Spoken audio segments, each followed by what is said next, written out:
بسم اللہ الرحمن الرحیم۔ السلام علیکم سامعین، آج کی ویڈیو میں ہم بیان کریں گے عدالت فاروقی میں ایک ایمان افروز واقعہ۔ امیر المومنین حضرت عمر فاروق رضی اللہ تعالیٰ عنہ کی عدالت عالیہ میں ایک مقدمہ پیش ہوا۔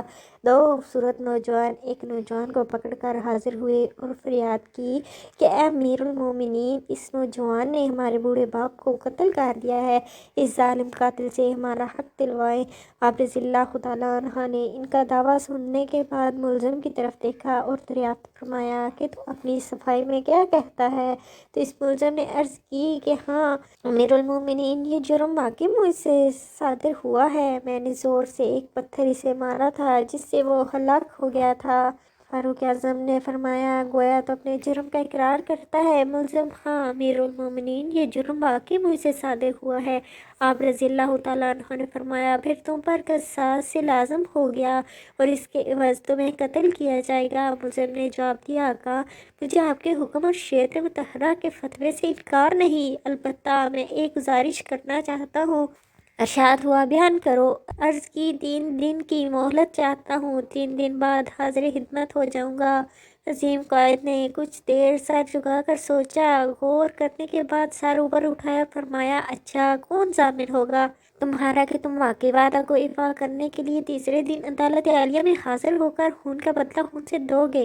عمر فاروق رضی اللہ تعالیٰ عنہ کے اس ارشاد پر اس جوان نے پرامید نظروں سے حاضرین مجلس کا جائزہ لینے کے بعد حضرت ابو ذر غفاری رضی اللہ تعالیٰ عنہ کے پرنور چہرے پر نگاہیں گاڑتے ہوئے اشارہ کر کے کہا، یہ میری ضمانت دیں گے۔ خلیفہ رسول جناب عمر رضی اللہ تعالیٰ عنہ نے حضرت ابو ذر غفاری رضی اللہ تعالیٰ عنہ سے دریافت فرمایا، کیا آپ اس کے ضامن بننے کے لیے تیار ہیں؟ تو حضرت ابو ذر غفاری رضی اللہ تعالیٰ عنہ نے کہا، بے شک میں ضمانت دیتا ہوں کہ یہ نوجوان 3 دن بعد تکمیل قصاص کے لیے عدالت میں حاضر ہو جائے گا۔ چنانچہ جلیل القدر صحابی رسول حضرت ابو ذر غفاری رضی اللہ تعالیٰ عنہ کی ضمانت کے بعد ملزم کو چھوڑ دیا گیا۔ 2 دن گزر گئے اور تیسرا دن آ گیا۔ جلیل القدر صحابہ کرام اور مشیران خلافت دربار میں جمع ہوئے، دونوں مدعی بھی آ گئے۔ حضرت ابو ذر غفاری رضی اللہ تعالیٰ عنہ بھی وہاں تشریف لے آئے اور ملزم کا بے قراری سے انتظار ہونے لگا۔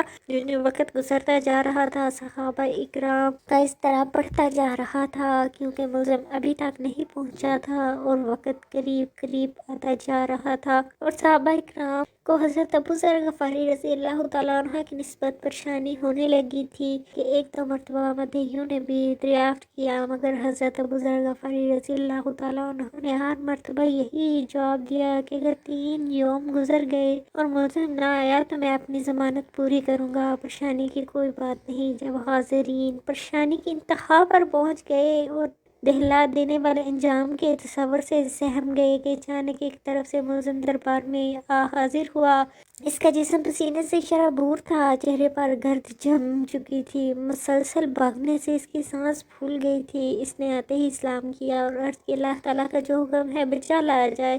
آپ رضی اللہ تعالیٰ عنہ کے دریافت کرنے پر ملزم نے بتایا کہ میں ایک امانت والے کی امانت اس کے سپرد کرنے گیا تھا۔ واقعہ یوں ہے کہ میرا ایک چھوٹا بھائی ہے، والد فوت ہو گیا ہے، موت سے پہلے اس نے میرے پاس میرے چھوٹے بھائی کے لیے کچھ سونا رکھا تھا اور وصیت کی تھی کہ جب وہ جوان ہو جائے تو اس کے سپرد کر دینا۔ میں وہ سونا ایک جگہ رکھ آیا تھا جس کا مجھے ہی علم تھا، اس لیے میں وہ سونا اس کے سپرد کرنے گیا تھا۔ الحمدللہ میں نے امانت اس کے سپرد کر دی جس کی وہ تھی۔ امیر المومنین حضرت عمر رضی اللہ تعالیٰ عنہ نے ابو ذر غفاری سے پوچھا کہ آپ نے ضمانت کیوں دی تھی؟ کیا یہ آپ کا واقف تھا؟ انہوں نے کہا میرا اس سے کوئی تعلق نہ تھا، صرف یہ بات تھی کہ جب اس نے پرامید نگاہوں سے میری طرف دیکھا تو مجھے خیال آیا کہ اگر بڑے مجمع میں بھی اس کی ضمانت نہ دوں تو کل قیامت کے دن رب العزت کے سامنے شرمندہ ہونا پڑے گا کہ اتنے آدمیوں میں سے کوئی بھی اس کا ضامن نہ بن سکا، اس لیے میں نے اس کی ضمانت دی، حالانکہ میں اسے بالکل نہ جانتا تھا،